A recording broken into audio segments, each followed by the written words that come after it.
Imagine करो चारों तरफ सिर्फ बर्फ ही बर्फ और उसके नीचे दबे हैं 6 इंसान। ना ही सूरज की रोशनी और ना ही उम्मीद की कोई किरण, वो सिर्फ एक गुफा में फंसे हैं जो बनी है बर्फ से। ना ही वहाँ पर कोई जीपीएस काम करता है। खाने का एक एक टुकड़ा गिन गिन कर खा रहे हैं, पानी के लिए बर्फ पिघला रहे हैं और हर रात सोचते हैं क्या हम कल सुबह तक जिंदा रहेंगे। बाहर बर्फ बढ़ती गई, शरीर सुन्न पड़ने लगा और अंगुलियां नीली हो गई, लेकिन उम्मीद की एक किरण आज तक भी जगाए रखे हैं। अंटार्कटिका की इस बर्फीली गुफा में कैसे जिंदा रही है रिसर्च टीम? क्या उन्हें कोई बचाने आया? चलिए शुरुआत करते हैं आज की हमारी वीडियो की। ये कहानी है इंसान के हिम्मत की जो -60 डिग्री सेल्सियस में भी हार नहीं मानता।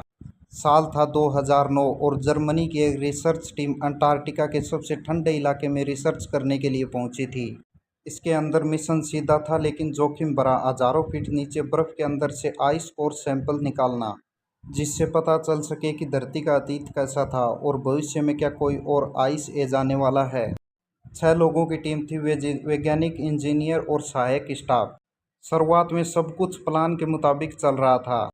खाना रेशन किया गया, मौसम स्थिर था और काम पूरे जोश से आगे बढ़ रहा था।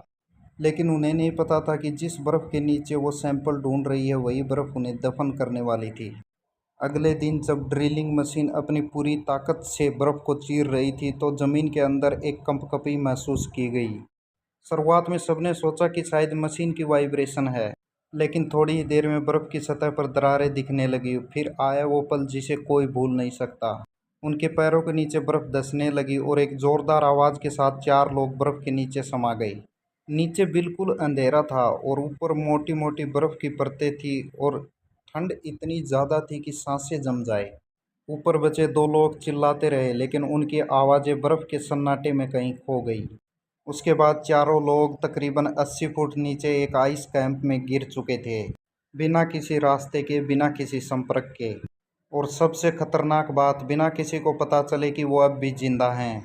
उन चारों ने जब अपनी आंखें खोली तो सामने एक डरावना सच था। वो एक बर्फीली तूफान के नीचे फंस चुके थे। उनकी टॉर्च की रोशनी से सिर्फ एक दूसरे की जमती हुई सांसें दिख रही थी और एक दूसरे के चेहरों पर डर, थकान और बेचैनगी आसानी से दिख रही थी। उन्होंने तुरंत अपने शरीर का आकलन किया। एक सदस्य को थोड़ी चोटें आई थी, बाकी 3 सदस्य सही ओके थे। उन्होंने उस अंधेरे में गुफा के एक कोने में टेंट लगाया और उसे अपना आश्रय बना लिया। बर्फ के नीचे जिंदा रहने के लिए एक छोटा कदम, मगर असली डर अब शुरू होने वाला था। लेकिन असली डर अब शुरू होने वाला था, जो ना ही भूख से जुड़ा था और ना ही जोश से जुड़ा था। वो डर जो उन्हें याद दिला रहा था कि इस बर्फीली चट्टान से निकलना सिर्फ एक चमत्कार ही कर सकता है। पहली दिन उन्होंने अपने पास बचा खाना रेशन कर लिया और हर दिन एनर्जी बार और बर्फ पिघलाकर पानी बनाना। लेकिन असली परेशानी तब शुरू हुई जब बाहर से चलने वाली बर्फीली हवाओं ने उनके टंट के अंदर बची गर्मी को भी खत्म कर दिया। उनका शरीर जमने लगा। एक सदस्य की अंगुलियां नीली पड़ने लगी। फ्रोस्ट बाइट की शुरुआत हो चुकी थी। वो चारों सदस्य रात को एक दूसरे से लिपटकर सोते थे ताकि एक दूसरे के शरीर की गर्मी को जिंदा रख सकें।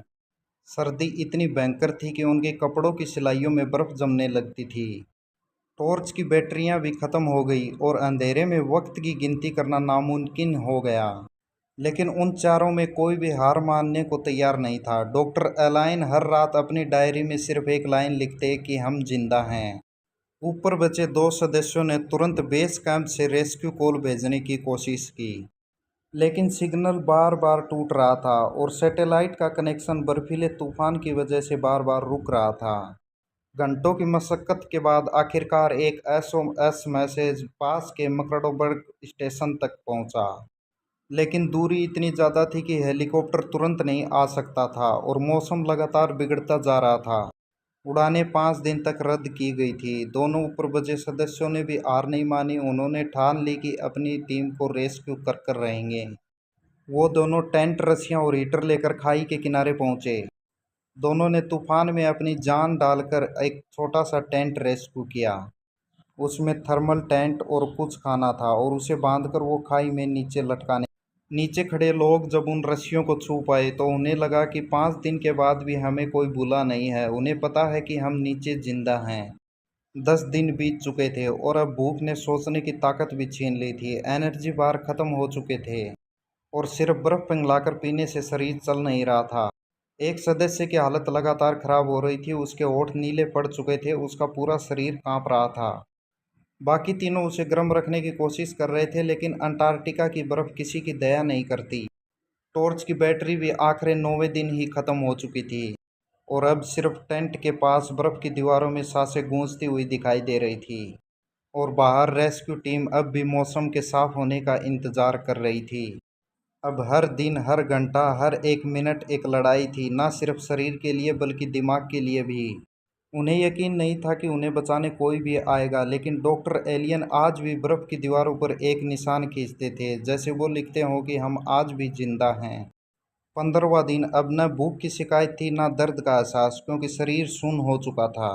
टेंट के अंदर अब सिर्फ 3 लोग बचे थे। चौथे की सांसें 13वें दिन ही थम चुकी थी और उस शरीर को उन लोगों ने एक कोने में रेस्पेक्टफुली ढक दिया था। लेकिन अगले दिन जब तूफान थम गया और आसमान साफ होने लगा, तो मकबर्डो स्टेशन से हेलीकॉप्टर ने उड़ान भरी और दोपहर के लगभग 2 बजे रेस्क्यू टीम वहां पर पहुंची जहां जीपीएस ने आखिरी लोकेशन ट्रैक की थी। जब ऊपर से देखा तो बर्फ की एक सीधी सपाट चादर थी, लेकिन अचानक टेंट के अंदर कुछ मूवमेंट दिखी।